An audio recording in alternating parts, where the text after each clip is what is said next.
ನಮಸ್ಕಾರ. 2026 ವಿವಿಧ ವೃತ್ತಿಪರ ಕೋರ್ಸುಗಳಿಗೆ ನಾವು CET ರ್ಯಾಂಕ್ ಆಧರಿಸಿ ನಾವು ಈಗಾಗಲೇ ಮಾಕ್ ರಿಸಲ್ಟ್ ಬಿಟ್ಟಿದ್ವಿ. ಸಾಕಷ್ಟು ವಿದ್ಯಾರ್ಥಿಗಳು ತಮ್ಮ ಒಂದು ಲಕ್ಕನ್ನು ಚೆಕ್ ಮಾಡ್ಕೊಂಡು ಯಾವುದು ಮಿಸ್ ಆಗಿತ್ತು ಮೇಲೆ ಕೆಳಗೆ ಕಾಲೇಜ್ ಮಾಡಿದ್ರಿ. ಈಗಾಗಲೇ ಪ್ರಾವಿಷನಲ್ ರಿಸಲ್ಟನ್ನು ಪಬ್ಲಿಷ್ ಮಾಡಿದ್ವಿ. ತಾವು ಯಾರಾದರೂ ಆಕ್ಷೇಪಣೆಗಳೇನಾದರೂ ಇದ್ದರೆ, ತಾಂತ್ರಿಕವಾಗಿ ಏನಾದರೂ ಸಮಸ್ಯೆ ಆಗಿದ್ದರೆ ಕೊಡಿ ಅಂತ ಹೇಳಿದ್ವಿ. ತಾವು ಕೊಟ್ಟಂಥದ್ದನ್ನು ಪರಿಶೀಲನೆ ಮಾಡಿದ್ದೀವಿ. ಅದರ ಆಧಾರದ ಮೇಲೆ ಈಗ ಅಂತಿಮ ಫಲಿತಾಂಶವನ್ನು ನಾವು ಪ್ರಕಟಿಸಿದ್ದೀವಿ. ಇನ್ನು ಮೆಡಿಕಲ್, ಡೆಂಟಲ್, ಆಯುಷ್ ಕೌನ್ಸಿಲಿಂಗ್ ನಾವು ಶುರು ಮಾಡಿಲ್ಲ. ಅಂದರೆ ಪ್ರತಿ ವರ್ಷದಂತೆ ಕೌನ್ಸಿಲಿಂಗ್ ಜೊತೆ ಸೀಟನ್ನು ಹಾಕಿಲ್ಲ. ಕೆಲವು ಫಾರ್ಮಸಿ ಕೋರ್ಸ್ಗಳು ಸಹ ನಾವು ಸೀಟ್ ಮ್ಯಾಟ್ರಿಕ್ಸ್ ಬರಲಿಲ್ಲ, ಹಂಗಾಗಿ B ಮತ್ತು D ಹಾಕಲಿಲ್ಲ. ವಿದ್ಯಾರ್ಥಿಗಳು 2-3 ಕೆಟಗರಿಯ ವಿದ್ಯಾರ್ಥಿಗಳು ಈಗ ನಮ್ಮ ಕೌನ್ಸಿಲಿಂಗಲ್ಲಿ ತಾವು ಭಾಗವಹಿಸಿದ್ದೀರಾ. ಕೆಲವರು ಮೆಡಿಕಲ್ಲು, ಡೆಂಟಲ್ಲು, ಆಯುಷು ನೋಡಿ ನಂತರ ನಾವು ಏನು ಮಾಡಬೇಕು ಅಂತ ತೀರ್ಮಾನ ಮಾಡೋರಿದ್ದೀರಾ. ಕೆಲವು ವಿದ್ಯಾರ್ಥಿಗಳು ಕೇವಲ ನಂದು ಇಂಜಿನಿಯರಿಂಗ್ದಿತ್ತು, ವೆಟರ್ನರಿದಿತ್ತು, ಅಗ್ರಿಕಲ್ಚರ್ದಿತ್ತು, ನನಗೆ ಮೆಡಿಕಲ್ಲಿಗೆ ಡೆಂಟಲ್ಲಿಗೆ ಏನು ಸಂಬಂಧ ಇಲ್ಲ ಅನ್ನುವಂಥ ವಿದ್ಯಾರ್ಥಿಗಳು ನಮ್ಮ ಕೌನ್ಸಿಲಿಂಗಲ್ಲಿ ಇದ್ದೀರಾ. ಬಹುತೇಕ ನಮ್ಮಲ್ಲಿ 1,000 ಕೋರ್ ಬ್ರಾಂಚಿಂದು ಇಂಜಿನಿಯರಿಂಗ್ ಸೀಟ್ಗಳು ಮೇ ಬಿ ಆಪ್ಷನ್ ಎಂಟ್ರಿ ತಾವು ಯಾರೂ ಮಾಡಿಲ್ಲ ಅನ್ನೋ ಕಾರಣಕ್ಕೆ ಅಲಾಟ್ ಆಗಿಲ್ಲ. ಉಳಿದಂತೆ ಬಹುತೇಕ ಸೀಟ್ಗಳು ಅಲಾಟ್ ಆಗಿದೆ. ನಾವೇನು ಆಫರ್ ಮಾಡಿದ್ವಿ ಅಷ್ಟು ಅಲಾಟ್ ಆಗಿದೆ. ಈಗೇನಪ್ಪ ಮಾಡಬೇಕು? ನಾನು 10 ದಿವಸ ನಿಮಗೆ ಸಮಯ ಕೊಡ್ತಾಯಿದ್ದೀನಿ.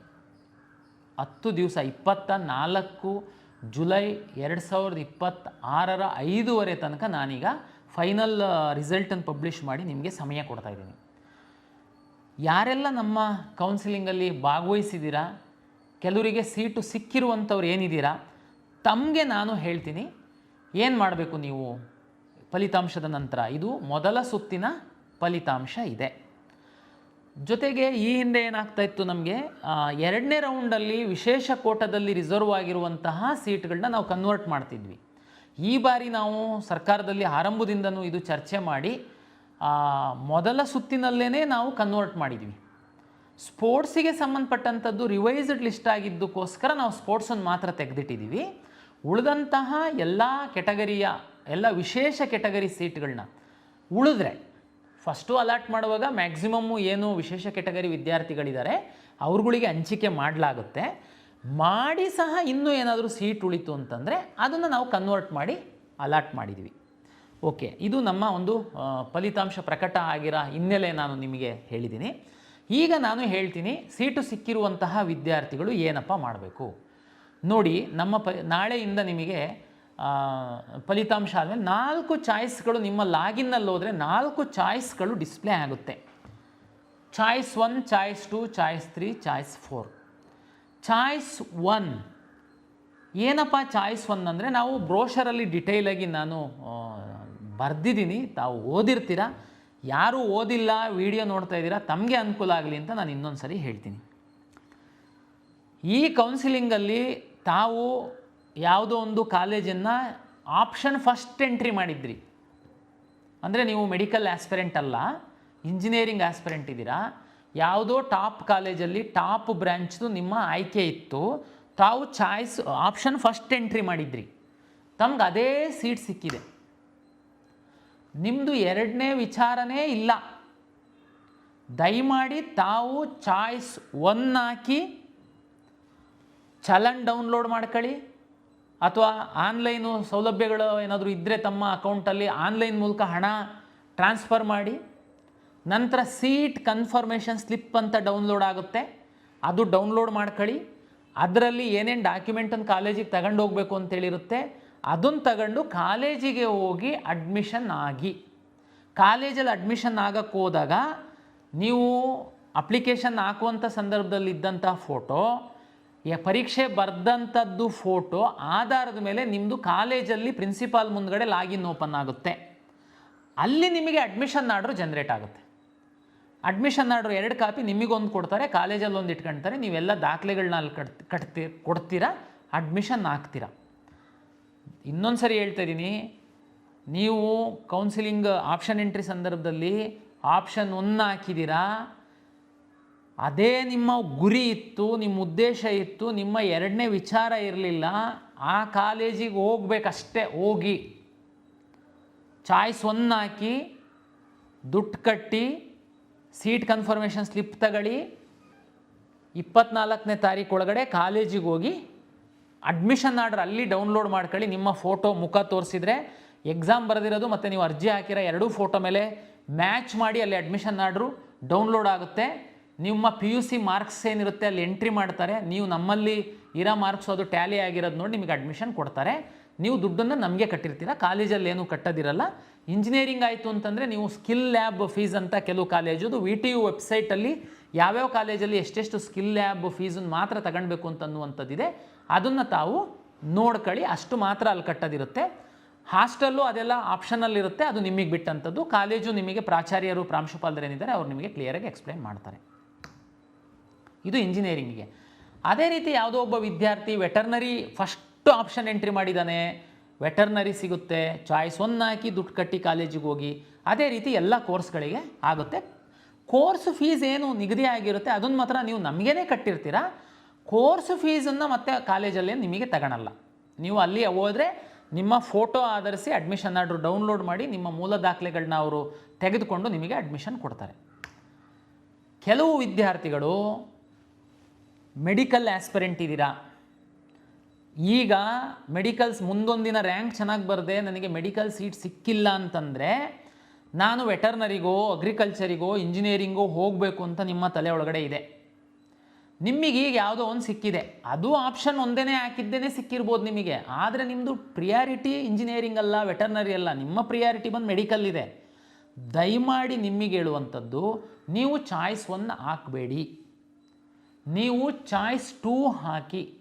ಚಾಯ್ಸ್ 2 ಅಂತಂದ್ರೇನು?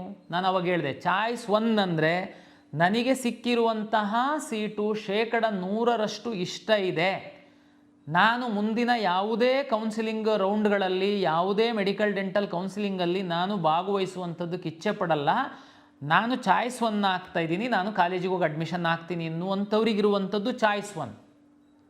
ಚಾಯ್ಸ್ 2 ಅಂತಂದರೆ ಈಗ ಸಿಕ್ಕಿರುವಂತಹ ಸೀಟನ್ನು ನಾನು ಹೋಲ್ಡ್ ಮಾಡ್ತೀನಿ, ಈ ಸೀಟು ನನಗೆ ಬೇಕು, ಆದರೆ ಮುಂದಿನ ರೌಂಡಿಗೆ ನಾನು ಭಾಗವಹಿಸ್ತೀನಿ, ಅಲ್ಲಿ ಇದಕ್ಕಿಂತ ಉತ್ತಮವಾಗಿರುವಂತಹ ಸೀಟು ನನಗೆ ಸಿಕ್ಕುವಂತಹ ಸಾಧ್ಯತೆ ಇರ್ಬೋದು, ಇಲ್ಲ ಸಿಗಬಹುದು, ನಾನು ವೆಯ್ಟ್ ಮಾಡ್ತೀನಿ. ನೀವು ಚಾಯ್ಸ್ 2 ಹಾಕಬೇಕು. ಯಾರು? ಉದಾಹರಣೆಗೆ ನಾನು ಅವಾಗ ಹೇಳಿದೆ, ನೀವು ಆಪ್ಷನ್ 1 ಹಾಕಿರೋರಿಗೇನೆ ನಿಮಗೆ, ನೀವು ಅಂದರೆ ಮೆರಿಟೋರಿಯಸ್ ಇದ್ದೀರಾ, ಈಗ ವೆಟರ್ನರಿ ಬೆಂಗಳೂರು ಕಾಲೇಜ್ ಹಾಕಿದ್ದೀರಾ, ಆಪ್ಷನ್ 1 ಸಿಕ್ಕಿದೆ ನಿಮಗೆ, ಆದರೂ ಹೋಲ್ಡ್ ಮಾಡ್ಬೋದಾ? ಹೌದು, ಹೋಲ್ಡ್ ಮಾಡ್ಬೋದು. ಚಾಯ್ಸ್ 2 ಹಾಕಿ. ಯಾಕೆ ಅಂತಂದರೆ ನಿಮ್ಮದು ಉದ್ದೇಶ ಮೆಡಿಕಲ್ ಇದ್ದರೆ, ಡೆಂಟಲ್ ಇದ್ದರೆ, ಆಯುಷ್ ಇದ್ದರೆ ಹೋಲ್ಡ್ ಮಾಡ್ತೀರಾ. ಸರ್ ಹೆಂಗೆ ವರ್ಕ್ ಆಗುತ್ತೆ ನೆಕ್ಸ್ಟು ನೋಡಿ, ನೆಕ್ಸ್ಟ್ ರೌಂಡಲ್ಲಿ ನಾನು ಮೆಡಿಕಲ್ ಸೀಟು ಮ್ಯಾಟ್ರಿಕ್ಸನ್ನು ನಾನು ತಗೊಂಡಾಗ ಮೆಡಿಕಲ್ ಎಲ್ಲ ಕಾಲೇಜ್ಗಳನ್ನ ನೀವು ಚಾಯ್ಸ್ 2 ಹಾಕಿದರೆ ಆ ಸೀಟಂತೂ ನಿಮಗೆ ಕನ್ಫರ್ಮ್ ಇರುತ್ತೆ. ಅದಕ್ಕಿಂತ ಮೇಲ್ಗಡೆ ನೀವು ಯಾವುದೇ ಕಾಲೇಜ್ಗಳನ್ನು ಎಂಟ್ರಿ ಮಾಡುವಂಥದ್ದಕ್ಕೆ ಅವಕಾಶವನ್ನು ನಾವು ಕೊಡ್ತೀವಿ. ಆವಾಗ ಉದಾಹರಣೆಗೆ ಇದು ಆಪ್ಷನ್ 1 ಹಾಕಿದ್ದೂ ಮುಂದೆ ಬರುವಂಥವ್ರು, ಕೆಲವ್ರದ್ದು ಚಾಯ್ಸ್ 2 ಮತ್ತೆ ಯಾರು ಹಾಕಬೇಕು ಅಂತ ಹೇಳ್ತೀನಿ. ಉದಾಹರಣೆಗೆ ನಿಮಗೆ 100 ಆಪ್ಷನ್ ಎಂಟ್ರಿ ಮಾಡಿದ್ದೀರಾ ನಿಮ್ಮ ಫಸ್ಟ್ ರೌಂಡಲ್ಲಿ, ನಿಮಗೆ 28ನೇ ಆಪ್ಷನ್ನಿನ ಕಾಲೇಜು ಸಿಕ್ಕಿದೆ. ನೀವು ಮೆಡಿಕಲ್ ಆಸ್ಪಿರೆಂಟ್ ಇರ್ಬೋದು, ಇಲ್ಲದೆ ಇರ್ಬೋದು, ಆದರೆ 28ನೇ ಸಿಕ್ಕಿದೆ. ಆ್ಯಕ್ಚುಲಿ ನಿಮ್ಮ ಒಂದು ಪ್ರಿಯಾರಿಟಿ ಏನಿದೆ, ಇನ್ನೂ 27 ಕಾಲೇಜುಗಳು ಮೇಲ್ಗಡೆ ಇದ್ದಾವೆ, ಅಂದರೆ ತುಂಬ ಒಳ್ಳೆ ಕಾಲೇಜು, ಅದು ಸಿಕ್ಕಿದ್ರೆ ಹೋಗಬೇಕು ಅನ್ನುವಂಥದ್ದು ಆ್ಯಕ್ಚುಲಿ ನಿಮ್ಮ ಆಸೆ. 28 ಸಿಕ್ಕಿಬಿಟ್ಟಿದೆ. ಸರ್ ನಾನು ಏನು ಮಾಡಬೇಕು? ಚಾಯ್ಸ್ 1 ಹಾಕಿ ಹೋಗ್ಬೇಕಾ? ನೋಡಿ, 28ನೇದು ಸಿಕ್ಕಿರುವಂಥದ್ದೇನೇ ನಿನಗೆ ತೃಪ್ತಿ ಇದೆ ಅಂತಂದರೆ ಚಾಯ್ಸ್ 1 ಹಾಕಿ ಹೋಗು. ನಿನ್ನ ಪ್ರಿಯಾರಿಟಿ ಚೆಕ್ ಮಾಡ್ತು ಅಂತಂದರೆ ನಿನಗೆ ಅದು ಖಂಡಿತ ಅದು ನಿನ್ನ ಮೊದಲ ಪ್ರಿಯಾರಿಟಿ ಏನಲ್ಲ, ಅದು 28ನೇ ಪ್ರಿಯಾರಿಟಿ. ಮೊದಲ ಇನ್ನೂ 27 ಪ್ರಿಯಾರಿಟಿಗಳಿದ್ದಾವೆ. ನನಗೆ ನಿಮಗೆ ರಿಕ್ವೆಸ್ಟ್ ಏನಂತಂದರೆ, ನೀವು ವೆಯ್ಟ್ ಮಾಡುವಂಥದ್ದು ಒಳ್ಳೆಯದು. ಅಂದರೆ ನೀವು ಸಹ ಚಾಯ್ಸ್ 2 ಹಾಕ್ಬೋದು. ಏನು ಚಾಯ್ಸ್ 2? 28ಕ್ಕೆ ನಿಮಗೆ ಸಿಕ್ಕಿರುವಂಥ ಕಾಲೇಜ್ ಏನಿದೆ ಅದು ನಿಮಗೆ ಫಿಕ್ಸ್. 28 ನಿಮಗೋಸ್ಕರ ರಿಸರ್ವ್ ಆಯಿತು. ಕೆಳಗಡೆ ಇರೋ ಎಲ್ಲ ನಿಮ್ಮ ಖಾತೆನಲ್ಲಿರುವಂಥದ್ದೆಲ್ಲ ಡಿಲೀಟ್ ಆಗಿ ಹೋಗುತ್ತೆ. 28 ನಿಮಗೆ ಹೋಲ್ಡ್ ಆಗಿದೆ. 1ರಿಂದ 27 ಮೇಲ್ಗಡೆ ಇರುವಂಥ ಬ್ರಾಂಚಸ್ಸು ಕಾಲೇಜಸ್ಸು ಇರುತ್ತೆ. ನೀವು ನೆಕ್ಸ್ಟು ಸೆಕೆಂಡ್ ರೌಂಡಿಗೆ ಬರ್ಬೋದು.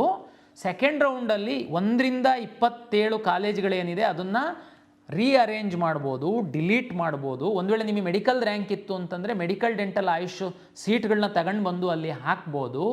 ಫಾರ್ಮಾ ಡಿ ಮತ್ತು ಬಿ ಫಾರ್ಮಸಿಗೆ ಸಂಬಂಧಪಟ್ಟ ಸೀಟ್ ಮ್ಯಾಟ್ರಿಕ್ಸ್ ಯಾವುದಾದ್ರೂ ಬಂತು ಅಂದರೆ ಅದನ್ನು ತಗೊಂಡು ಬಂದು ಮೇಲ್ಗಡೆ ಹಾಕ್ಬೋದು. ಸೆಕೆಂಡ್ ರೌಂಡನ್ನು ನಾನು ರಿಸಲ್ಟನ್ನು ರನ್ ಮಾಡಿದಾಗ ನಿಮಗೆ 28 ಏನು ಸಿಕ್ಕಿದೆ ಅಲ್ವಾ ಸೀಟು, ಈಗ ಹೋಲ್ಡ್ ಮಾಡಿದ್ದೀರಾ ಫಸ್ಟ್ ರೌಂಡಲ್ಲಿ ಚಾಯ್ಸ್ 2 ಹಾಕಿ, ಆ ಸೀಟು ನಿಮಗೆ ಖಾತ್ರಿಯಾಗಿರುತ್ತೆ. ಸೆಕೆಂಡ್ ರೌಂಡಲ್ಲಿ ರಿಸಲ್ಟ್ ರನ್ ಮಾಡುವಂತಹ ಸಂದರ್ಭದಲ್ಲಿ ನೀವು 1ರಿಂದ 27 ಕಾಲೇಜಲ್ಲಿ ಕೆಲವು ಡಿಲೀಟ್ ಮಾಡಿರ್ಬೋದು, ಇಲ್ಲ ಹಾಗೇನೇ ಇಟ್ಟಿರ್ಬೋದು. ನೀವು ಮೆಡಿಕಲ್ ರ್ಯಾಂಕ್ ಇದ್ದರೆ ಮೆಡಿಕಲ್ಲು ತಂದು ಹಾಕಿರ್ಬೋದು, ನೀವು ಅವಾಗ ಇನ್ನೊಂದು 100 ತನಕನೂ ಬೇಕಾದರೆ ಮೇಲ್ಗಡೆ ಆಗಿರ್ಬೋದು. ಈಗ ನಿಮ್ಮ ರ್ಯಾಂಕು ನಿಮ್ಮ ಮೀಸಲಾತಿಗೆ ಸಂಬಂಧಪಟ್ಟಂತೆ ನೀವು ಮೇಲ್ಗಡೆ ಹೋಗಬಹುದು.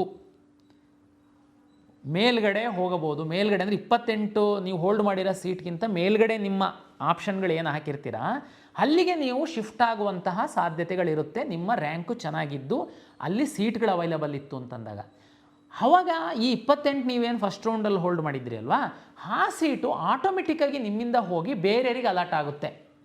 ಕಳೆದ ವರ್ಷ ನಾನು ವಿದ್ಯಾರ್ಥಿಗಳಿಗೆ ನೋಡಿದ್ದೀನಿ, ಹೋಲ್ಡ್ ಮಾಡಿದ್ದೀರಾ, ಆಮೇಲೆ ನೆಕ್ಸ್ಟು ಅದೇ ಸೀಟ್ ಕೆಲವರಿಗೆ ಸಿಕ್ಕಿದೆ, ಅದೇನು ಮಾಡಲಿಕ್ಕಾಗಲ್ಲ ನಿಮ್ಮದು, ಅಂದರೆ ಇಂಪ್ರೂವ್ ಆಗಿಲ್ಲ ಅಂತ. ಕೆಲವರಿಗೆ ಮೇಲ್ಗಡೆ ಸೀಟ್ ಸಿಕ್ಬಿಟ್ಟಿದೆ, ಆವಾಗ ನಮ್ಮ ಹತ್ರ ಬರೋದು ಇಲ್ಲ ನನಗೆ ಅದು ಹಳೇದೇ ಸೀಟ್ ಬೇಕು, ಮೇಲ್ಗಡೆ ಸೀಟ್ ಚೆನ್ನಾಗಿಲ್ಲ. ಮೇಲ್ಗಡೆ ಸೀಟ್ ಚೆನ್ನಾಗಿಲ್ಲ ಅಂದರೆ ಹಾಕಿದ್ದವ್ರು ಯಾರು? ನೀವೇ ಹಾಕಿರ್ತೀರ. ಅದಕ್ಕೇ ನೀವು ಚೆನ್ನಾಗಿರೋದನ್ನು ಇಟ್ಕೊಳ್ಳೋದಕ್ಕೆ ಅವಕಾಶ ಇದೆ, ಚೆನ್ನಾಗಿಲ್ಲದನ್ನ ಡಿಲೀಟ್ ಮಾಡೋದಕ್ಕೆ ಅವಕಾಶ ಇದೆ, ಬೇಕಾದರೆ ತಾವು ಮಾಡಿ. ಆದರೆ ಸೆಕೆಂಡ್ ರೌಂಡಲ್ಲಿ ಒಂದು ವೇಳೆ ನಿಮ್ಮ ಲಾಗಿನ್ನಲ್ಲಿ ನೀವು ಹೋಲ್ಡ್ ಮಾಡಿರೋ ಸೀಟ್ಗಿಂತ ಮೇಲ್ಗಡೆ ಸೀಟ್ ಏನಾದರೂ ಸಿಕ್ಕಿದರೆ ಆಟೋಮೆಟಿಕ್ಕಾಗಿ ಈ ಸೀಟು ನಿಮ್ಮಿಂದ ತಪ್ಪಿ ಹೋಗುತ್ತೆ, ಬೇರೆಯವರಿಗೆ ಅಲರ್ಟ್ ಆಗುತ್ತೆ. ಫಲಿತಾಂಶ ಪ್ರಕಟ ಆದಮೇಲೆ ವಾಪಸ್ ಬಂದು ನನಗೆ ಆ ಸೀಟ್ ಬೇಕು ಅಂದರೆ ಸಿಗಲ್ಲ. ಇದು ಚಾಯ್ಸ್ 2ದವರಿಗೆ. ಚಾಯ್ಸ್ 2 ಏನು ಅಂತಂತ ಹೇಳಿದರೆ ಅರ್ಥ ಆಗಿದೆ. ಚಾಯ್ಸ್ 3 4 ಚಾಯ್ಸ್ ಅಂತ ಹೇಳಿದ್ದೀನಿ, 1 ಹೇಳಿದ್ದೀನಿ, 2 ಹೇಳಿದ್ದೀನಿ. ಚಾಯ್ಸ್ 3 ಅಂತಂದರೆ ನೀವು 100 ಆಪ್ಷನ್ ಎಂಟ್ರಿ ಮಾಡಿದ್ದೀರಾ, ಈಗ ನಿಮಗೆ 90ನೇದೊಂದು ಕಾಲೇಜ್ ಅಲಾಟ್ ಆಗಿದೆ. ಆ ಕಾಲೇಜ್ ನಿಮಗೆ ಇಷ್ಟ ಇಲ್ಲ, ಹೋಲ್ಡ್ ಮಾಡಿ ಇಟ್ಕೊಂಡು ನಾನು ಏನು ಮಾಡಬೇಕಾಗಿಲ್ಲ. ಯಾಕೆಂದರೆ ಹೋಲ್ಡ್ ಮಾಡಿರೋದು ಹೆಂಗಿರುತ್ತೆ ಅಂತಂದರೆ ನಿಮಗೆ ಮೇಲ್ಗಡೆ ಅಪ್ಗ್ರೇಡ್ ಆಗಿಲ್ಲ ಅಂತಂದರೆ ಅದು ಫಿಕ್ಸ್ ಆಗಿಬಿಡುತ್ತೆ. ನಿಮಗೆ ಸೆಕೆಂಡ್ ರೌಂಡಲ್ಲಿ ನೀವು ಹೋಗಲೇಬೇಕಾಗುತ್ತೆ ಕಾಲೇಜಿಗೆ. ಆದರೆ ಆ ಕಾಲೇಜೇ ನಿಮಗೆ ಇಷ್ಟ ಇಲ್ಲ, ನೀವು ಹಾಕ್ಬಿಟ್ಟಿದ್ರೆ ಅಲಾಟ್ ಆಗಿದೆ. ಅಂಥ ಸಂದರ್ಭದಲ್ಲಿ ನೀವು ಆವಾಗ ಚಾಯ್ಸ್ 2 ಹಾಕಿ ಹೋಲ್ಡ್ ಮಾಡಿದಾಗ ಏನಾಗುತ್ತೆ, ನಾನು ಅವಾಗ ಹೇಳಿದೆ ಅಲ್ಲ, 28ನೇ ಕಾಲೇಜ್ ಅಲಾಟ್ ಆಗಿದ್ದು ನೀವು ಅದನ್ನು ಹೋಲ್ಡ್ ಮಾಡಿದಾಗ 29ರಿಂದ ಇರೋದೆಲ್ಲ ನಿಮ್ಮ ಲಾಗಿನಿಂದ ಡಿಲೀಟ್ ಆಗಿ ಹೋಗ್ಬಿಡುತ್ತೆ. ಮೇಲಿಂದ ಇರುವಂಥದ್ದು ಮಾತ್ರ 27ರ ತನಕ ಇರುತ್ತೆ. ಬಟ್ ಚಾಯ್ಸ್ 3 ಹಾಕಿದರೆ ನಾನು ಈಗ ಹೇಳ್ದಂಗೆ 100 ಆಪ್ಷನ್ ಎಂಟ್ರಿ ಮಾಡಿದ್ದೀರಾ, ನಿಮಗೆ 98ನೇ ಕಾಲೇಜ್ ಅಲಾಟ್ ಆಗಿದೆ. ಈಗ ನೀವು ಅಕಸ್ಮಾತು 98ನೇ ಕಾಲೇಜು ತುಂಬ ಚೆನ್ನಾಗಿಲ್ಲ, ನಿಮಗೆ ಇಷ್ಟನೇ ಇಲ್ಲ, ಏನೋ ಹಾಕುವಾಗ ಹಾಕ್ಬಿಟ್ಟಿದೆ, ಸಿಕ್ಕಿದೆ, ನಾನು ಹೋಲ್ಡ್ ಮಾಡಿ ನಮ್ಮ ಗ್ರಾಚಾರಕ್ಕೆ ಏನಾದ್ರು ನೆಕ್ಸ್ಟ್ ರೌಂಡಲ್ಲಿ ಅದೇ ಸಿಕ್ಬಿಡ್ತು ಅಂತಂದರೆ ಕಷ್ಟ ಆಗುತ್ತೆ ಅಂತ ನಿಮ್ಮ ತಲೆ ಒಳಗಡೆ ಇದ್ದರೆ ಚಾಯ್ಸ್ 3 ಹಾಕಿ. ಚಾಯ್ಸ್ 3 ಅಂದರೆ ನಿಮಗೆ ಸಿಕ್ಕಿರುವಂತಹ 98ನೇ ಸೀರಿಯಲ್ ನಂಬರಿನ ಕಾಲೇಜು ನಿಮ್ಮ ಲಾಗಿನ್ನಿಂದ ಡಿಲೀಟ್ ಆಗಿ ಹೋಗುತ್ತೆ. 100 ಆಪ್ಷನ್ನಲ್ಲಿ 98 ಸಿಕ್ಕಿತ್ತು, ಚಾಯ್ಸ್ 3 ಹಾಕಿದ್ದೀರಾ, ಅದು ಡಿಲೀಟ್ ಆಗಿ ಹೋಗಿದೆ. ಇನ್ನು ನಿಮ್ಮ ಲಾಗಿನ್ ಒಳಗಡೆ 99 ಕಾಲೇಜು ಉಳಿಯುತ್ತೆ. ಸೆಕೆಂಡ್ ರೌಂಡಿಗೆ ಬಂದಾಗ ಈ 99 ಕಾಲೇಜಲ್ಲಿ ನೀವು ಮೇಲೆ ಕೆಳಗೆ ಮಾಡ್ಬೋದು, ಡಿಲೀಟ್ ಮಾಡ್ಬೋದು. ನಿಮ್ಮ ಮೆಡಿಕಲ್ ರ್ಯಾಂಕ್ ಇದ್ದರೆ ನೀಟ್ ರ್ಯಾಂಕ್ ಆಧರಿಸಿ ಅಲಾಟ್ ಮಾಡುವಂಥ ಸೀಟ್ಗಳನ್ನ ಸಹ ನೀವು ತಂದು ಹಾಕ್ಬೋದು. ಇದು ಚಾಯ್ಸ್ 3. ಚಾಯ್ಸ್ 4 ಅಂತ ಒಂದಿದೆ. ನೀವು ಒಂದು 100 ಆಪ್ಷನ್ ಎಂಟ್ರಿ ಮಾಡಿದ್ದೀರಾ, ನಿಮಗೆ ಯಾವುದೋ ಒಂದು 50-60 ಯಾವುದೋ ಒಂದು ಕಾಲೇಜ್ ಸಿಕ್ಕಿದೆ. ಆದರೆ ಈ ನಮ್ಮ ಕೌನ್ಸಿಲಿಂಗ್ ನಡೆಯುವ ಮಧ್ಯದಲ್ಲಿ ತಾವು ಲಾಂಗ್ ಟರ್ಮಿಗೆ ಹೋಗಿ ಕೂತಿದ್ದೀರಾ. ಈ ಕೌನ್ಸಿಲಿಂಗ್ ನಡೆಯುವ ಮಧ್ಯದಲ್ಲಿ ನಿಮ್ಮ ಮನೆಯವ್ರು ತಗೊಂಡು ನಿಮ್ಮ ಮ್ಯಾನೇಜ್ಮೆಂಟಿಗೆ ಅಡ್ಮಿಷನ್ಸ್ ಮಾಡಿದ್ದಾರೆ. ನಮ್ಮ ಕೌನ್ಸಿಲಿಂಗ್ ನಿಮಗೆ ಅಗತ್ಯ ಇಲ್ಲ. ಚಾಯ್ಸ್ 4 ಅಂದರೆ ನಾನು ಕೌನ್ಸಿಲಿಂಗಿಂದ ಎಕ್ಸಿಟ್ ಆಗ್ತೀನಿ, ನಾನು ಮುಂದುವರ್ಸಲ್ಲ ಕೌನ್ಸಿಲಿಂಗು ಅಂತ ಚಾಯ್ಸ್ 4 ಹಾಕಿದರೆ ನೀವು ಹೊರಗಡೆ ಹೋಗ್ತೀರಾ. ಈಗ ನಾನು ಏನು ಸೀಟ್ ಅಲಾಟ್ ಮಾಡಿದ್ದೀನಿ ಎಲ್ಲ ಕೋರ್ಸ್ಗಳಲ್ಲಿ, ನಾನು 24ನೇ ತಾರೀಕು ಸಂಜೆ 5:30 ತನಕ ನೀವು ಈ ಎಲ್ಲ 1 ಹಾಕಿ ಅಥವಾ 2 ಹಾಕಿ 3 ಹಾಕಿ 4 ಹಾಕಿ ನಿಮ್ಮ ಮನೆಯವ್ರ ಜೊತೆ ಕುತ್ಕೊಂಡು ಚರ್ಚೆ ಮಾಡಿ ನೀವು ಚಾಯ್ಸ್ ಹಾಕಿ ಅಂತ ನಾನು ಹೇಳ್ತಾ ಇದ್ದೀನಿ. ಕೆಲವು ವಿದ್ಯಾರ್ಥಿಗಳು ಯಾವುದೂ ಚಾಯ್ಸ್ ಹಾಕಲ್ಲ, ಅವರಿಗೆಲ್ಲರಿಗೆ ನಾವು ಆಟೋಮೆಟಿಕ್ಕಾಗಿ ಚಾಯ್ಸ್ 4 ಮಾಡ್ತೀವಿ, ಅವರೆಲ್ಲರನ್ನೂ ಹೊರಗಡೆ ಹಾಕ್ತೀವಿ. ಓಕೆ, ಇದು ಚಾಯ್ಸ್ 1, 2, 3, 4ಗೆ ಸಂಬಂಧಪಟ್ಟಂತೆ ಹಿಂದಿನ ಒಂದು ನಮ್ಮ ಅನುಭವದ ಮೇಲೆ ವಿದ್ಯಾರ್ಥಿಗಳ ಹಿತದೃಷ್ಟಿಯಿಂದ ಕೆಲವು ಬದಲಾವಣೆಗಳನ್ನು ನಾವು ಮಾಡಿದ್ದೀವಿ. ಈ ಚಾಯ್ಸಿಗೆ ಸಂಬಂಧಪಟ್ಟಂತೆ ಏನಾಗ್ತಿತ್ತು ಏನು ಮಾಡ್ತಿತ್ತು ಅಂತ ಸಂಕ್ಷಿಪ್ತವಾಗಿ ಹೇಳೋದಾದರೆ, ಕೆಲವು ವಿದ್ಯಾರ್ಥಿಗಳು ಏನು ಮಾಡ್ತೀರಾ, ಚಾಯ್ಸ್ 2 ಹಾಕ್ಬಿಡ್ತೀರಾ, ಲಾಕ್ ಆಗಿಬಿಡುತ್ತೆ. ಆಮೇಲೆ ಮನೆಯ ಹತ್ರ ಫ್ರೆಂಡ್ಸ್ ಹತ್ರ ಮಾತಾಡುವಾಗ ಇಲ್ಲ ಅದು ಚೆನ್ನಾಗಿದೆ ಕಾಲೇಜು, ಚಾಯ್ಸ್ 1 ಹಾಕೋಗಿ ಅಡ್ಮಿಷನ್ ಆಗಬೇಕು ಅಂತ ಆಗಲ್ಲ. ಸಬ್ಮಿಟ್ ಮಾಡಿದ ಮೇಲೆ ಚಾಯ್ಸ್ 3 ಹಾಕ್ತೀರಾ, ಆಮೇಲೆ ಯಾರೋ ಹೇಳ್ತಾರೆ ಅದು ಯಾಕೆ ಚಾಯ್ಸ್ 3 ಹಾಕಿದೆ, ಆ ಕಾಲೇಜ್ ಚೆನ್ನಾಗಿತ್ತು, ನೀನು ಹೋಲ್ಡ್ ಮಾಡಿ ಹೋಗಬೇಕಾಗಿತ್ತು, ನೀನು ಚಾಯ್ಸ್ 2 ಹಾಕಬೇಕಾಗಿತ್ತು ಅಂತ ಸಬ್ಮಿಟ್ ಮಾಡಿದರೆ ಆಗಲ್ಲ. ಚಾಯ್ಸ್ 4 ಹಾಕಿ ಎಕ್ಸಿಟ್ ಆಗಿರ್ತೀರಾ, ಆಮೇಲೆ ಮನಸ್ಸು ಚೇಂಜ್ ಆಗುತ್ತೆ, ಇಲ್ಲ ನಾನು ಕೌನ್ಸಿಲಿಂಗಲ್ಲಿ ಭಾಗವಹಿಸಬೇಕು, ಚಾಯ್ಸ್ 3ನೋ 2ನೋ ಹಾಕಬೇಕು ಅಂತ ಅನಿಸುತ್ತೆ. ಇದಕ್ಕೆ ಅವಕಾಶಗಳಿರಲಿಲ್ಲ. ಏನಾಗ್ತಿತ್ತು, ಒಂದು ಸರಿ ಲಾಕ್ ಹಾಕ್ತಿದ್ದಂಗೆ ಪ್ರತಿ ದಿವಸ 500ರಿಂದ 1000 ವಿದ್ಯಾರ್ಥಿಗಳಿಗೆ ಬರಲಿಕ್ಕೆ ಶುರು ಮಾಡ್ತಿದ್ರಿ. ನಮ್ಮದು ಸಿಸ್ಟಮೇ ಆ ರೀತಿ ಇರಲಿಲ್ಲ. ಒಂದು ಸರಿ ಲಾಕ್ ಮಾಡಿದ್ದೀರಾ, ನಿಮ್ಮ ಹಣೆ ಬರ ಹೋಗಿ ಅಂತ ನಮ್ಮವರು ಕಳಿಸ್ತಾಯಿದ್ರು. ಈ ಸರಿ ಚಾಯ್ಸ್ 1 ಹಾಕಿ, ಇವತ್ತು ಚಾಯ್ಸ್ 1 ಹಾಕ್ತೀರಾ, ಚಲನ್ ಡೌನ್ಲೋಡ್ ಮಾಡ್ತೀರಾ, ದುಡ್ಡಿನ್ನೂ ಕಟ್ಟಿಲ್ಲ, ಮನ್ಸು ಚೇಂಜ್ ಆಗುತ್ತೆ ನಿಮ್ಮದು. ಮತ್ತೆ ಲಾಗಿನ್ ಆಗಿ ಚಾಯ್ಸ್ 2 ಹಾಕಿ, ಚಾಯ್ಸ್ 2 ಹಾಕಿದ್ದೀರಾ, ಮನೇಲಿದ್ದೀರಾ. 2 ದಿನ ಆದಮೇಲೆ ನಿಮ್ಮ ಮನೇಲಿ ಹೇಳ್ತಾರೆ ಇಲ್ಲ ನೀನು ಕಾಲೇಜಿಗೆ ಹೋಗಿ ಅಡ್ಮಿಷನ್ ಆಗಿಬಿಡು, ಅದೇ ಚೆನ್ನಾಗಿದೆಯಂತೆ ಅಂತ. ಆದರೆ ಚಾಯ್ಸ್ 2 ಹಾಕ್ಬಿಟ್ಟಿದ್ದೀರಾ, ನಾನು ಹೋಲ್ಡ್ ಮಾಡಿ ನಾನು ನೆಕ್ಸ್ಟ್ ರೌಂಡಿಗೆ ಬರ್ತೀನಿ ಅಂತ ಹಾಕಿದ್ದೀರಾ. ಬಟ್ 2 ದಿನ ಆದಮೇಲೆ ನಿಮ್ಮ ಮನಸ್ಸು ಚೇಂಜ್ ಆಗುತ್ತೆ, ಇಲ್ಲ ನಾನು ಚಾಯ್ಸ್ 1 ಹಾಕಿ ಕಾಲೇಜಿಗೆ ಹೋಗ್ತೀನಿ ಅಂತ. ಮತ್ತೆ ಲಾಗಿನ್ ಆಗಿ ಚಾಯ್ಸ್ 1 ಹಾಕಿ ದುಡ್ಡು ಕಟ್ಟಿ ಕಾಲೇಜಿಗೆ ಹೋಗಿ. ಚಾಯ್ಸ್ 4 ಹಾಕಿ ಹೊರಗಡೆ ಹೋಗ್ತೀರಾ, ಇಲ್ಲ ಕೌನ್ಸಿಲಿಂಗಲ್ಲಿ ಮುಂದುವರಿಬೇಕು ಅಂತ ಇಷ್ಟಪಡ್ತೀರಾ. 2 ದಿನ ಆದಮೇಲೆ 3 ದಿನ ಆದಮೇಲೆ ಮತ್ತೆ ಲಾಗಿನ್ ಆಗಿ ಯಾವುದು ಚಾಯ್ಸು 3 ಹಾಕ್ತೀರಾ 2 ಹಾಕ್ತೀರಾ ಮಾಡ್ಕೊಳ್ಳಿ. ಚಾಯ್ಸ್ 3 ಹಾಕಿರ್ತೀರಾ, ಮನಸ್ಸು ಚೇಂಜ್ ಆಗುತ್ತೆ, ಬನ್ನಿ. ಹಾಗಾಗಿ ಇದು ನಿಮಗೆ ಫ್ರೀ ಬಿಟ್ಟಿದ್ದೀವಿ. ನಿಮ್ಮ ಲಾಗಿನ್ನಲ್ಲಿ ಮುಖ ತೋರಿಸಿ ಲಾಗಿನ್ ಆಗ್ತೀರಾ, ನೀವು ಚಾಯ್ಸನ್ನು ಆ ಕಡೆ ಈ ಕಡೆ ಮಾಡ್ಬೋದು. ಇದರಲ್ಲಿ ಒಂದು ಕಂಡೀಷನ್ ಏನಂದರೆ, ನಮ್ಮ ಕೊನೆ ದಿನ ಏನಿದೆ 24ನೇ ತಾರೀಕು 5:15, ಅದರೊಳಗಡೆ ನೀವೇನಾದರೂ ಮನಸ್ಸು ಚೇಂಜ್ ಆದರೆ 24ನೇ ತಾರೀಕು ನಮ್ಮದು ಫಸ್ಟ್ ರೌಂಡಿಂದ ಅಡ್ಮಿಷನ್ನು ಲಾಸ್ಟ್ ಆದಮೇಲೆ ನಿಮ್ಮ ಮನಸ್ಸು ಚೇಂಜ್ ಆದರೆ ನಾವು ನಿಮಗೆ ಹೆಲ್ಪ್ ಮಾಡೋದಕ್ಕಾಗಲ್ಲ. ದುಡ್ಡು ಕಟ್ಟಿ ಚಾಯ್ಸ್ 1 ಹಾಕ್ತೀರಾ, ಚಲನ್ ಡೌನ್ಲೋಡ್ ಮಾಡ್ಕೊಳ್ತೀರಾ, ದುಡ್ಡು ಕಟ್ತೀರಾ, ಆಮೇಲೆ ಮನಸ್ಸು ಚೇಂಜ್ ಆದರೂ ನಾನು ಹೆಲ್ಪ್ ಮಾಡೋಕ್ಕಾಗಲ್ಲ. ಚಾಯ್ಸ್ 1 ಹಾಕ್ತೀರಾ, ದುಡ್ಡು ಕಟ್ತೀರಾ, ಕಾಲೇಜಿಗೆ ಹೋಗಿ ಅಡ್ಮಿಷನ್ ಹಾಕ್ತೀರಾ, ಆಮೇಲೆ ನಿಮ್ಮ ಮನಸ್ಸು ಚೇಂಜ್ ಆದರೆ ನೀವು KEಗೆ ಬರಬೇಕು, ಅಧಿಕೃತವಾಗಿ ಫೈನ್ ಕಟ್ಟಬೇಕು, ಸೀಟ್ ಕ್ಯಾನ್ಸಲೇಷನ್ ಮಾಡ್ಕೊಳ್ಬೇಕು.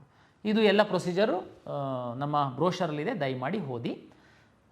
ಇವರಿಗೆ ಮಾತ್ರ ನಾನು ಅನುಕೂಲ ಮಾಡಿಕೊಟ್ಟಿದ್ದೀನಿ. ಅಂದರೆ ನೀವು ಪದೇ ಪದೇ ನಮ್ಮ KE ಕಚೇರಿ ತನಕ ಬರಬೇಕು, ಅದು ಎಲ್ಲ ಹಲಿಬೇಕು, ಅರ್ಜಿ ಕೊಡಬೇಕು, ಅದು ಎಲ್ಲ ಆಗಬಾರ್ದು ಸಮಸ್ಯೆ ಅಂತ ನಾವು ಇದು ಮಾಡಿದ್ದೀವಿ. ನೀವು ಏನೇ ಡಿಸಿಷನ್ ತಗೊಳ್ಳುವಾಗ ಮತ್ತೆ ಮಾಡೋದಲ್ಲ, ಭಾಳ ವಿಚಾರ ಮಾಡಿ ನೀವು ಡಿಸಿಷನ್ ತಗೊಳ್ಳಿ. ಅಕಸ್ಮಾತು ಆದ್ರೂ ಕೆಲವೊಮ್ಮೆ ತಪ್ಪಾಗ್ತವೆ, ಹಂಗಾಗಿ ಲಾಸ್ಟ್ ಡೇಟ್ ತನಕ ನೀವು ಸರಿ ಮಾಡ್ಕೊಳ್ಳೋದಕ್ಕೆ ನಿಮ್ಮ ಲಾಗಿನ್ನೊಳಗಡೆ ಹೋಗಿ ನಾವು ಅವಕಾಶ ಕೊಟ್ಟಿದ್ದೀವಿ. ದಯಮಾಡಿ ಸೈಬರ್ ಸೆಂಟ್ರ್ ಅವರಿಗೆ ನಿಮ್ಮ ಎಲ್ಲ ಅಸ್ತ್ರ ಕೊಟ್ಬಿಟ್ಟು ಚಾಯ್ಸ್ ಹಾಕೋಕ್ಕೆ ಬಿಡೋಕ್ಕೆ ಹೋಗಬೇಡಿ. ನೀವು ಸೈಬರ್ ಸೆಂಟ್ರ್ ಬಳಕೆ ಮಾಡ್ಕೊಳ್ಳಿ. ನೀವು ಅವ್ರ ಜೊತೆ ಕೂತ್ಕೊಂಡು ನಿಮ್ಮ ಮುಖ ತೋರಿಸಿ ಲಾಗಿನ್ ಓಪನ್ ಆಗಿ ಪೂರ್ತಿ ನಿಮ್ಮ ಪ್ರಕ್ರಿಯೆಯನ್ನು ಮುಗಿಸಿ ಲಾಗೌಟ್ ಆಗಿ ಹೊರಗಡೆ ಬನ್ನಿ. ನೀವು ಹೋಗ್ಬಿಟ್ಟು ಮುಖ ತೋರಿಸಿ ಲಾಗಿನ್ ಓಪನ್ ಮಾಡಿ ನೀನು ಚಾಯ್ಸ್ 1 ಹಾಕೋ 2 ಹಾಕು ಏನಾದರೂ ಹೇಳಿ ಹೋಗೋದು ಬೇಡ. ದಯಮಾಡಿ ಅದನ್ನು ತಾವು ಜೊತೆಲಿ ಇದ್ದು ಮಾಡಿ. ಸುಮ್ಮನೆ ಅದು ಮಿಸ್ಯೂಸ್ ಆಗುತ್ತೆ, ನಂತರ ನೀವು ಬಲಿಪಶುಗಳಾಗ್ತೀರ. ಹಾಗಾಗಿ ಇದು ಫಸ್ಟ್ ರೌಂಡ್ ಇದೆ, ನಂದು ವಿನಂತಿ. ಮೆಡಿಕಲ್ ಡೆಂಟಲ್ ಆಯುಷಿಗೆ ಹೋಗುವಂಥ ಅಭ್ಯರ್ಥಿಗಳು ಏನು ಫಸ್ಟ್ ರೌಂಡಲ್ಲಿ ಕಂಪಲ್ಸರಿ ಅಡ್ಮಿಷನ್ ಏನಿರಲ್ಲ, ಗಡಿಬಿಡಿನಲ್ಲಿ ಹೋಗಿ ಅಡ್ಮಿಷನ್ ಆಗಿ ಆಮೇಲೆ ಇಲ್ಲ ಸರ್ ನಾನು ಮೆಡಿಕಲಿಗೆ ಹೋಗಬೇಕು ನನಗೆ ಅದೆಲ್ಲ ಮಾಡೋಕ್ಕೆ ಹೋಗಬೇಡಿ. ದಯಮಾಡಿ ನಮ್ಮ medical dental AYUSH NEET result ಇನ್ನೇನು ಸದ್ಯದಲ್ಲೇ ಬರುತ್ತೆ, ಸೀಟ್ ಮ್ಯಾಟ್ರಿಕ್ಸ್ ಬರುತ್ತೆ. ಸೆಕೆಂಡ್ ರೌಂಡಲ್ಲಿ ನಾವು ಅದನ್ನು ಸೇರಿಸಿ ನಾವು ಕೌನ್ಸಿಲಿಂಗ್ ಮಾಡೋದಕ್ಕೆ ಪ್ಲ್ಯಾನ್ ಮಾಡ್ಕೊಳ್ತಾ ಇದ್ದೀವಿ. ಒಂದು ವೇಳೆ ನೀಟ್ ರ್ಯಾಂಕ್ ಇದ್ದು ನಿಮ್ಮ ಆದ್ಯತೆ ನೀಟ್ ರ್ಯಾಂಕ್ ಆಧರಿಸಿತ್ತು ಅಂತಂದರೆ ದಯಮಾಡಿ ಅಡ್ಮಿಷನ್ ಆಗಬೇಡಿ. ಅಡ್ಮಿಷನ್ ಆಗಿ ಮತ್ತೆ ಬರೋದು ಎಲ್ಲ ನಮಗೆ ಗೊಂದಲ ಆಗುತ್ತೆ, ನಿಮಗೆ ಸಹ ಟೆನ್ಷನ್ ಆಗುತ್ತೆ. ಯಾಕೆಂದರೆ ಇದನ್ನು ನಾವು ಕಂಪಲ್ಸರಿ ನಿಮಗೆ ಹೇಳ್ತಾ ಇಲ್ಲ. ಅಂಥವರು ದಯಮಾಡಿ ಚಾಯ್ಸ್ 2 ಹಾಕ್ಕೊಂಡು ವೆಯ್ಟ್ ಮಾಡಿ, ಏನು ಸಮಸ್ಯೆ ಆಗಲ್ಲ ನಿಮಗೆ. ಯಾಕೆಂದರೆ ಈಗ ಸಿಕ್ಕಿರೋದು ಬೆಸ್ಟ್ ಆಫ್ ದಿ ಬೆಸ್ಟ್ ಇದೆ. ಯಾಕೆಂದರೆ ನಾವು ಆಲ್ರೆಡಿ ಡಿ ಕ್ಯಾಟಗರೈಸೇಷನ್ ಮಾಡಿರೋದ್ರಿಂದ ತುಂಬ ಸೀಟ್ಗಳು ನಿಮಗೆ ಸಿಕ್ಕಿರುತ್ತೆ. ಆದ್ರೂ ಆಮೇಲೆ ಇನ್ನೊಂದು ಉದಾಹರಣೆಗೆ ಸರ್ ನನಗೆ 4ನೇ ಆಪ್ಷನ್ ಸೀಟ್ ಸಿಕ್ಕಿದೆ ಸರ್, ಇನ್ನೊಂದು 3 ಜಂಪ್ ಆಗ್ಬೋದಾ, ನಾನು ಮೇಲೆ ಹೋಗ್ಬೋದಾ? ನನ್ನ ವೈಯಕ್ತಿಕವಾಗಿ ಹೇಳೋದಾದರೆ ನಿಮಗೆ ಆಗುವಂಥ ಸಾಧ್ಯತೆಯೇ ಜಾಸ್ತಿ ಇರುತ್ತೆ ಅಂತ ಹೇಳ್ತೀನಿ ನಾನು. ಯಾಕೆ ಅಂತ ಹೇಳ್ತೀನಿ, ಯಾಕೆಂದರೆ ಎಷ್ಟರ ಮಟ್ಟಕ್ಕೆ ಅನ್ನೋದು ಗೊತ್ತಿಲ್ಲ ನಾನು, ಬಟ್ ಅವಕಾಶಗಳು ಜಾಸ್ತಿ ಅಂತ ಅಷ್ಟೇ ಹೇಳ್ತೀನಿ ನಾನು. ಯಾಕೆಂದರೆ ನಿಮಗೇ ಗೊತ್ತಿದೆ, ನಮ್ಮ ರಾಜ್ಯದ ಮೆಡಿಕಲ್ ಡೆಂಟಲ್ ಆಯುಷ್ ವಿದ್ಯಾರ್ಥಿಗಳು ಸಹ ಈ ಕೌನ್ಸಿಲಿಂಗಲ್ಲಿ ಭಾಗವಹಿಸಿದ್ದಾರೆ. ಅವರೆಲ್ಲ ಒಂದೊಂದು ಟಾಪ್ ಕಾಲೇಜ್, ಮೆರಿಟೋರಿಯಸ್ ಸ್ಟೂಡೆಂಟ್ ಇದ್ದವರೆಲ್ಲ ಒಂದೊಂದು ಟಾಪ್ ಕಾಲೇಜಲ್ಲಿ ಸೀಟ್ ಇಟ್ಕೊಂಡಿದ್ದಾರೆ. ಅವರು ಮುಂದಿನ ಸುತ್ತಿನಲ್ಲಿ ಮೆಡಿಕಲ್ಲಿಗೆ ಹೋಗ್ತಿದ್ದಂಗೆ ಅವರು ಆ ಸೀಟನ್ನು ರಿಲೀಸ್ ಮಾಡ್ತಾರೆ.